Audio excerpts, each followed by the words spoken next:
सियावर रामचंद्र की जय। बोलिए श्री हनुमान हरि की जय। बोलो उमापति महादेव की जय। बोलिए श्री दुर्गा मैया की जय। गंगा तरंग रमणीय जटा कलापम गौरी निरंतर विभूषित वाम भागम नारायण प्रियमनं मदापहारं वाराणसीपुरपतिं भजे विश्वनाथं। स्ववर्णकूटं रजिताभिकूटं माणिक्यकूटं मणिरत्नकूटं अनेककूटं बहुवर्णकूटं श्रीचित्रकूटं ते शरणं प्रपद्ये। या देवी सर्वभूतेषु शक्तिरूपेण संश्रिता नमस्तस्यै नमस्तस्यै नमस्तस्यै नमो नमः। या देवी सर्वभूतेषु बुद्धिरूपेण संश्रिता नमस्तस्यै नमस्तस्यै नमस्तस्यै नमो नमः। या देवी सर्वभूतेषु दयारूपेण संश्रिता नमस्तस्यै नमस्तस्यै नमस्तस्यै नमो नमः।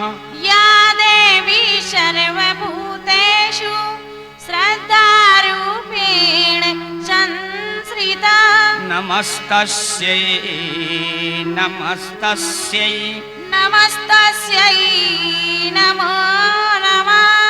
राम कथा के रसिक वरे भक्ति रास मति धीर आसन लीजय हृदय महा तेज पूंज कपिवीर सिया वर रामचंद्र की जय। आइए सर्वप्रथम हम आप सब उन परम पिता परमात्मा से प्रार्थना करें जिन प्रभु की कृपा से ही ये सब कुछ होता है। ये तो हम मानते हैं कि प्रयास श्री विनय कुमार वर्मा का है और श्रद्धा आप सब भावुक श्रोताओं की है, किंतु ये सब होता किनकी कृपा से होता है। हम आप सब जो भी करते हैं वो सब परमात्मा की ही शक्ति से होता है। जब हमारे द्वारा कोई अच्छे कार्य हो हम समझ लें कि हमारे पर भगवान की विशेष कृपा हुई है, और जब हमसे कोई गलत काम हो जाए उन्हें हम अपने पिछले संस्कारों का फल माने। घर गृहस्थी में रहते हुए हमारा आप सबका परमात्मा से संबंध बना रहे, इसके लिए ऐसी प्रार्थनाएं सुबह शाम यदि हम करते रहेंगे तो घर गृहस्थी में रहते हुए भी हम परमात्मा के बनेंगे और परमात्मा हमारे बनेंगे। लीजिए मैं बोलूंगा, मेरे बाद इसी प्रार्थना को हमारे सभी सज्जन, हमारी माताएं बहनें, बेटियां, बच्चे सभी बोलेंगे। ये कोई गीत नहीं है, कोई गाना नहीं है, ये प्रार्थना है।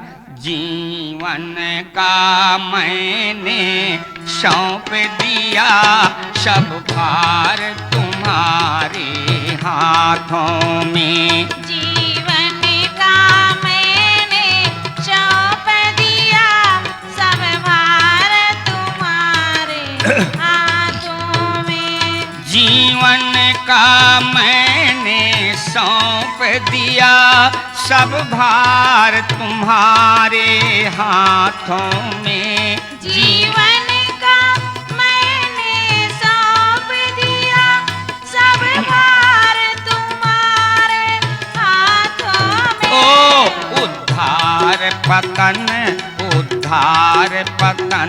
अब मेरा है, सरकार तुम्हारे हाथों में। उदार पतन अब मेरा है, सरकार तुम्हारे हाथों में।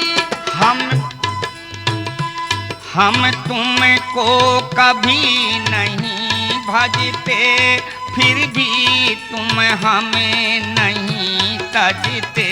हम तुमको कभी नहीं भजते, फिर भी तुम हमें नहीं तजते। हाँ, अपकार अपकार हमारे हाथों में, उपकार तुम्हारे हाथों में। अपकार हमारे हाथों में, उपकार तुम्हारे हाथों में। जीवन का मैंने सौंप दिया, सब भार तुम्हारे हाथों में। जीवन का मैंने सौंप दिया, सब भार तुम्हारे हाथों में। बहुत सुंदर, आप सब समझ गए होंगे। यदि हम सुबह शाम नेम बनाकर ये कहें कि हे प्रभु मेरे जीवन का भार आपको संभालना है, निश्चित ही भगवान हमारे आप सबके जीवन का भार संभालेंगे, क्योंकि उन्होंने भगवत गीता, श्रीमद् भगवत गीता में स्वयं कहा, अनन्याश्चिन्तयन्तो मां जे जनाः परि उपासते तेषां नित्याभियुक्तानां योगक्षेमं वहाम्यहम्। बंधुओं, मैं तो आप सबको यही सलाह दूंगा कि हम आप सब सुबह शाम अपने परिवार के साथ बैठकर इस प्रार्थना को नित्य प्रति बोला करें, बोलते रहें। इससे निश्चित हमारा आपका और परमात्मा का संबंध जुड़ा रहेगा। बोलो सियावर रामचंद्र की जय। आइए हम आप सब मिलकर उन परम ब्रह्म परमात्मा प्रभु श्री राम का पावन नाम उच्चारण करें। बंधुओं,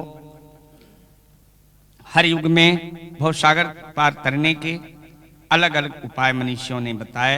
सतयुग के लिए उन्होंने लिखा, सतयुग में प्राणी भवसागर पार कैसे होते थे। तुलसी श्री रामचरितमानस में गोस्वामी तुलसीदास महाराज ने चारों युगों के लिए लिखा। सतयुग के लिए उन्होंने लिखा, बोले कृत युग सब योगी विज्ञानी, युग सतयुगी विज्ञानी, कर हरि ध्यान तारई भव प्राणी, कर मुनि ध्यान तरई भव प्राणी। त्रेता विविध याग नर करही, प्रभु ही समर्प करम भव तरही, प्रभु निसमर्प करम भव तरई। द्वापर करे रघुपति पद पूजा, नर भव तरई उपाय न दूजा। यानी सतयुग में प्राणी परमात्मा का, परम ब्रह्म परमात्मा का ध्यान करके ध्यान के फल से अंत में भवसागर पार हो जाते थे। सतयुग गया, त्रेता युग आया, आत्मशक्ति की कुछ कमी हुई तो त्रेता युग में यज्ञों के फल से मनुष्य भवसागर पार करते थे। अब त्रेता के बाद जब द्वापर आया, कुछ धनाभाव हुआ तो द्वापर में प्राणी परमात्मा का पूजन करके पूजन के फल से भवसागर पार होते थे। अब जब कलयुग आया, आज ना तो आत्मबल रहा, धनाभाव भी है, पूजन की श्रद्धा भी उतनी नहीं है, तो लोग घबराए, संतों से पूछा, बाबा कलयुग में भवसागर पार हम कैसे होंगे? तो हमारे संतों ने कहा, संतों ने उपाय बताया, कहा कल केवल हरि गुण गण गाहा, अब गावत नर पावई भव थाहा। कहा कलयुग में भगवान के गुणानुवाद गाने से गा गा करके मनुष्य भवसागर में थाह लेते हुए जाएंगे। देखिए बड़ी सुविधा दी गई। अन्य युगों में तरह तरह शब्द है, यानी कर हरि ध्यान तरहि भव प्राणी, प्रभु समर्प कर्म भव तरही, नर भव तरही उपाय न दूजा। तरही का माने उन तीनों युगों में लोग भव सागर को तैर के जाते थे, तैर के माने पैर के जाते थे। तो लेकिन कलयुग वाले भक्तों ने प्रश्न किया, कहा भव सागर तो बहुत बड़ा है, अब कलयुग में आयु थोड़ी है, ऐसा न हो कि तैरते हुए जाएं और बीच ही में कहीं थक जाएं। तो संतों ने सुविधा दी, कहा कलयुग में भवसागर को तैरना नहीं पड़ेगा, पैरना नहीं पड़ेगा, फिर क्या होगा? बोले कली केवल हरि गुण गण गाहा, गावत नर पावई भव थाहा, गावत नर पावई। संतों ने कहा तैरने की पैरने की कोई जरूरत नहीं है, जो भगवान का गुणानुवाद प्रेम से गाएंगे वो थाह लेते हुए जाएंगे, आराम से थाह लेते हुए जाएंगे। फिर भक्तों ने तर्क कर दिया, कहा आयु थोड़ी है, हो सकता है कि कहीं बीच ही में किसी के प्राण चले जाएं। तो संतों ने पुनः कहा, क्या कहा? सादर सुमीरन जे जन करही, तो भव बारिध को पद इव तरही।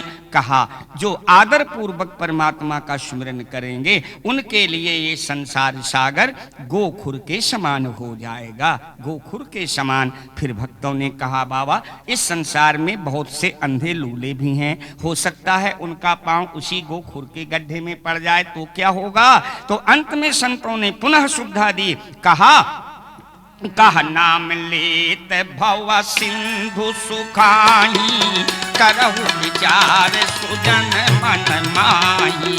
नाम लेते भव सिंधु सुखाई, करहु विचार सुजन मन माही।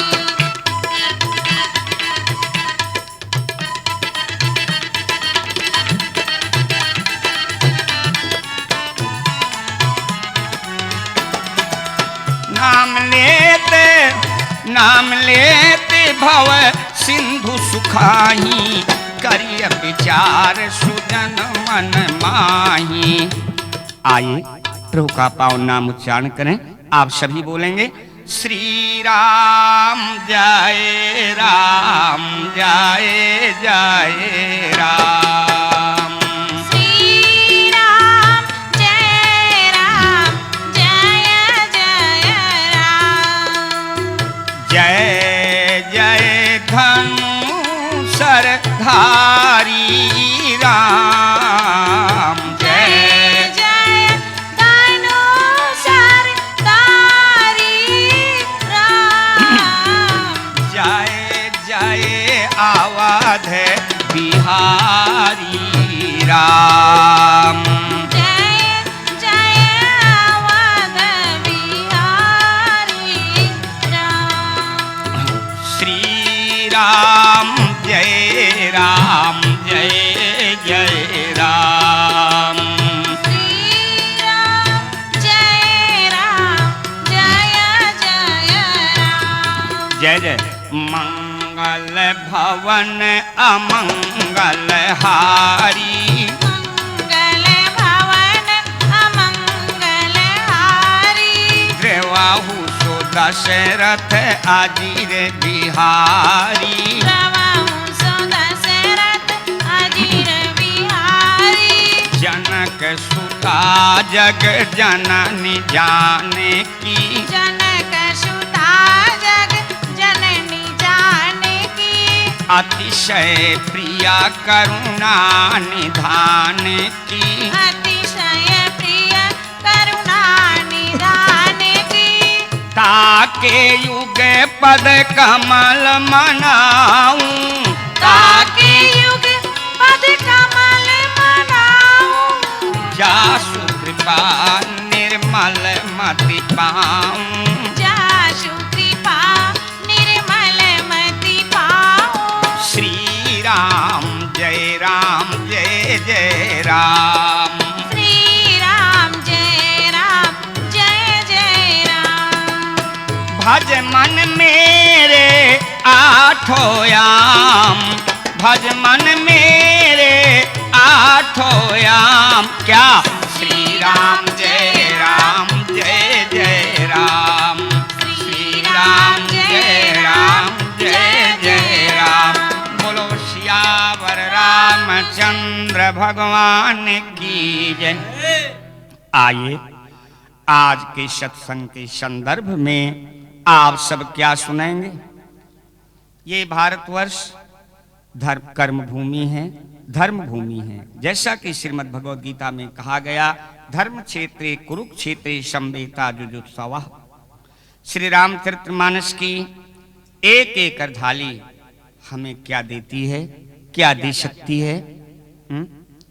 जब देवी पार्वती जी ने भगवान शंकर से कथा सुनाने का आग्रह किया, भगवान शंकर ने कहा, देवी कथाएं दो प्रकार से सुनाई जाती हैं, व्यास समास सुमति अनुरूपा। एक कथा विस्तृत रूप से सुनाई जाती है और एक कथा संक्षिप्त में सुनाई जाती है, किंतु और एक कथा सारगर्भित होती है और एक कथा विशेष तत्व न रख करके विस्तृत रूप से जो सुनाई जाती है। आप कैसी कथा सुनना चाहती हैं, किस पुराण की कथा सुनना चाहती हैं, किस शास्त्र की मत से कथा सुनना चाहती हैं। तब देवी पार्वती जी ने कहा था कि बंदों पद धर धरन सिर, अब विनय करो कर जोर, अबर नौ रघुबर विशद जस, श्रुति सिद्धांत निचोड़। देवी पार्वती ने कहा, प्रभु मैं सभी शास्त्रों का, पुराणों का, वेदों का निचोड़ सुनना चाहती हूँ। उसी प्रकार यह रामचरितमानस, जैसा कि आप आरती में गाते हैं, छहाओ शास्त्र सब ग्रंथन को रस, सबका मत ले करके गोस्वामी तुलसीदास महाराज ने रामचरितमानस का निर्माण किया है। तो हमारे यहाँ बहुत से धर्म बताए जाते हैं, भारतीय संस्कृति में बहुत से धर्म बताए जाते हैं, किंतु वो कौन सा सबसे बड़ा धर्म है, वो कौन सा ऐसा धर्म माना जाए कि जीवन के में किए हुए सारे कुकृत्यों का फल एक तरफ और वो धर्म करने पर, वो कर्म करने का फल एक तरफ। ये हमें कौन बताएगा? ये रामचरितमानस की एक अर्धाली बता रही है। सबसे बड़ा धर्म कौन सा है? कौन सा है? बोले परहित सरिस धर्म नहीं भाई, पर पीड़ा शम नहीं अधमाई, परहित सरिस धर्म नहीं भाई, पर पीड़ा शम नहीं अधमाई, परहित सरिस धर्म नहीं भाई, पर पीड़ा सम नहीं अधमाई। कहा परहित के समान, कहा परहित के समान और कोई दूसरा धर्म नहीं है। सज्जनों, यही मत हमारे महर्षि वेदव्यास जी का है, जिन्होंने 18 पुराणों की रचना की। अंत में वेदव्यास जी ने एक श्लोक लिखा, कहा अष्टादश पुराणे शिव व्यासस्य वचनम द्वयम, पूर्णाय परोपकारः पापाय परपीडनम। पूर्ण क्या है? जिन कामों के करने से दूसरों का हित हो, दूसरों को सुख मिले, वो सब पुण्य के कारण हैं। जिन कामों के करने से किसी को दुख पहुंचे, पीड़ा पहुंचे, वही सब पाप के कर्म होते हैं। संत तुलसी का उद्घोष है, कहा परहित सरिस धर्म नहीं भाई, दूसरों का हित करने के समान और कोई दूसरा बड़ा धर्म नहीं है, और दूसरों को दुख पहुंचाने के मुकाबले में और कोई दूसरा अपराध नहीं है। आप कहेंगे महाराज जी बात तो बिल्कुल ठीक है, तो क्या हम अपना धन परहित में लगा दें? क्या हम अपना तन परहित में लगा दें? नहीं नहीं, कोई जरूरी नहीं है। जहां आपके संस्कार हों वहां आप अपना धन लगाइए, जहां आपके संस्कार हों वहां आप अपना तन लगाइए। संत तुलसी ने हम सबको बड़ी ही सुविधा दी। उन्होंने तन के लिए नहीं कहा, धन के लिए नहीं कहा। क्या कहा? आप मानस उठा के देखें, क्या कहा? परहित बस जीने के मन माही, तिनका जग दुर्लभ कछु नाहि, परहित बस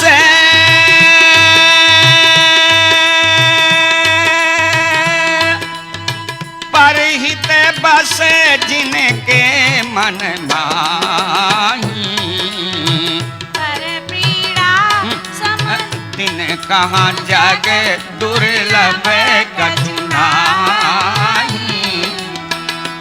अब आप सब भावुक समझ गए होंगे, हैं? तन के लिए नहीं कहा कि तुम परहित में तन लगा दो या परहित में धन लगा दो, कहा जिन पुरुषों जिन महिलाओं के मन में भी परहित की भावना रहेगी उनके लिए संसार में कोई चीज दुर्लभ नहीं होगी। शायद आप सबको विश्वास न होता होगा, आप सोचते होंगे हम केवल मन से परहित की भावना रखें तो हमारे लिए संसार में कोई चीज दुर्लभ नहीं होगी। नहीं होगी बंधुओं। इसके लिए श्री रामचरितमानस में हम आपको एक ऐसे पात्र का दिग्दर्शन करा रहे हैं जिसने अपने जीवन में कभी सुकर्म किया ही नहीं। जो भी काम किए जीवन में जिसने एकमात्र कुकृत्य ही किया, कभी सुकर्म नहीं किए। एक बार उस पात्र के द्वारा परिहित हुआ और उसे क्या मिला, यह आप सब आज के सत्संग में सुनेंगे। रामचरितमानस का वो ऐसा कौन सा पात्र है जिसने जीवन में कभी सुकर्म नहीं किए? ध्यान दें। पूर्ण काम राम सुख राशि,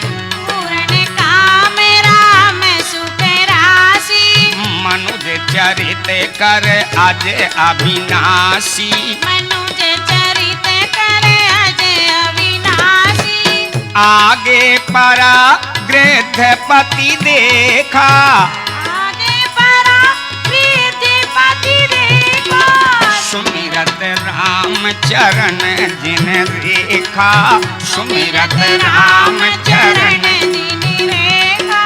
आगे परागृधपति देखा, सुमिरत राम चरण जिन रेखा।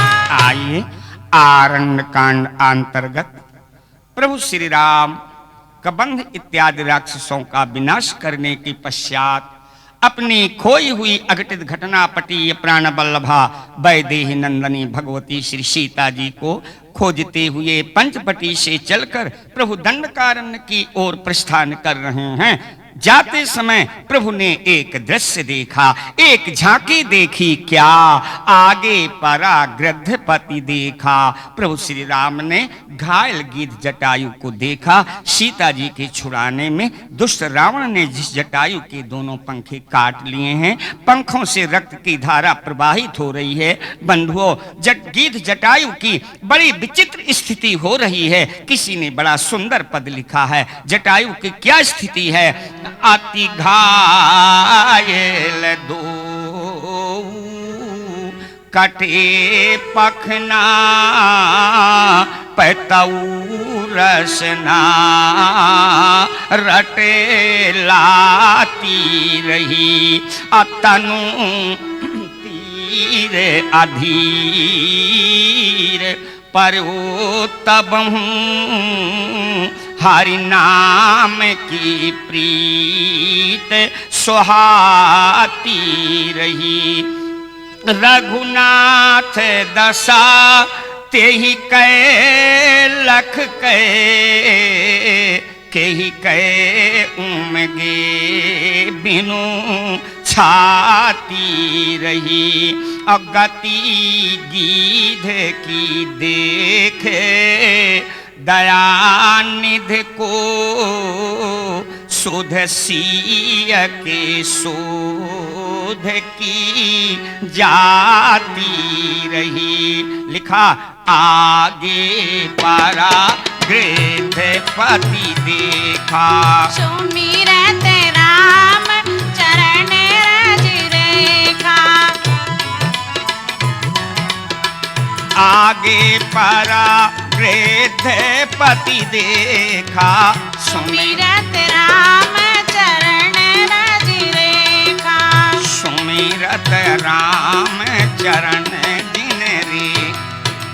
आइए साहित्यिक दृष्टिकोण से देखा जाए तो आगे परा गृधपति देखा, क्या मतलब? आगे परा। गोस्वामी जी ने यहाँ लेबल खींच दिया, लेबल खींच दिया। आगे परा गृधपति देखा, अरे लिख सकते थे दाएं परागृधपति देखा या बाएं परागृधपति देखा, तिहमग परागृधपति देखा, नहीं आगे परा। क्या मतलब? बंधुओं, प्रभु राम में 3 विशेषताएं हैं, याद रखिए। पहली विशेषता यह है कि प्रभु श्री राम जब भी चलेंगे आगे चलेंगे।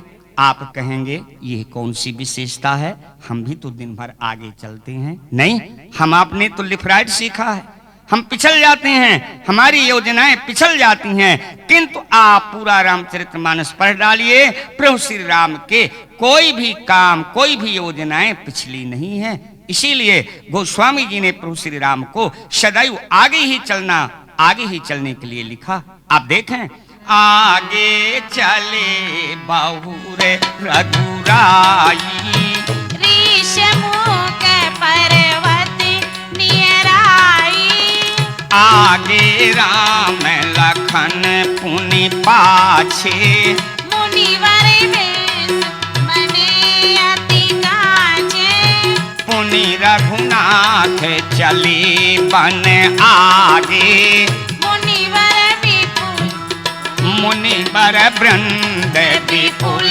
संग लागे। हाँ, अब दूसरी विशेषता, आज तक जिन जिन भक्तों ने प्रभु के दर्शन किए सबों ने आगे ही दर्शन किए, न दाएं न बाएं न पीछे। उदाहरण के लिए प्रभु श्री राम ने सुग्रीव के भाई बाली को छुपके बाण मारा। कहो ऐसे गिरा हो, कहो ऐसे गिरा हो, कहो कैसो भी गिरा, लेकिन बाली ने जब प्रभु को देखा तो कहां देखा? बोलो, दाएं बाएं पीछे ना। पर विकल महिषर के लागे, अपने उठ बैठ देख प्रभु आगे। एक बार एक बाबा ने जंगल में प्रभु के दर्शन किए, झील संखाड़ियों के बीच में प्रभु को देखा, किंतु वहां भी लेवल नहीं बिगड़ा। वो कौन से भक्त हैं? वो हैं संत सुतीक्षण। संत सुतीक्षण ने प्रभु को कहां देखा? कहां देखा? आगे देखो राम तनु श्यामा, आगे देख राम तनु श्यामा,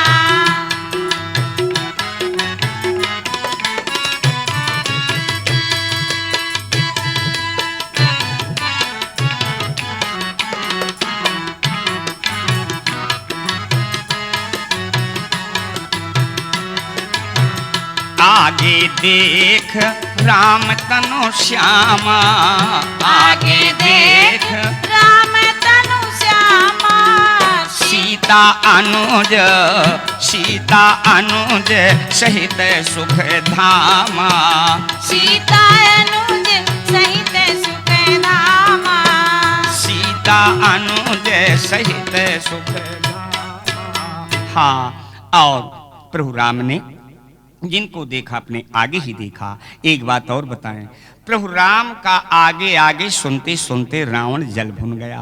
रावण ने निश्चित कर रखा, अब मैं भी अपने लिए आगे कहा करूंगा। अंगद पहुंचे, रावण तो पहले से सोचे समझे बैठा था। रावण चट बोला, क्या? अंगद से बोला, अंगद आन वीर को 60 मम आगे, अपुन पुन कहा सलाज पर त्यागे। अंगद ने कहा, रावण चुप रहो, चुप रहो रावण, ये आगे हमारे राम के लिए ही ठीक है, तुम चुप रहो। लेकिन रावण कब का मानने वाला था? बोला नहीं, आन वीर को 60 मम आगे, अपुन पुन कहा सलाज पर त्यागे। अंगद ने कहा, नहीं मानोगे आगे कहने को?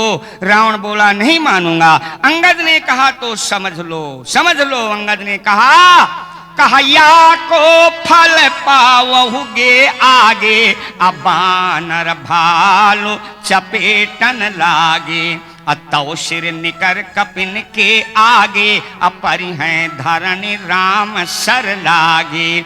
आज प्रभु श्री राम आगे परागृध पति देखा।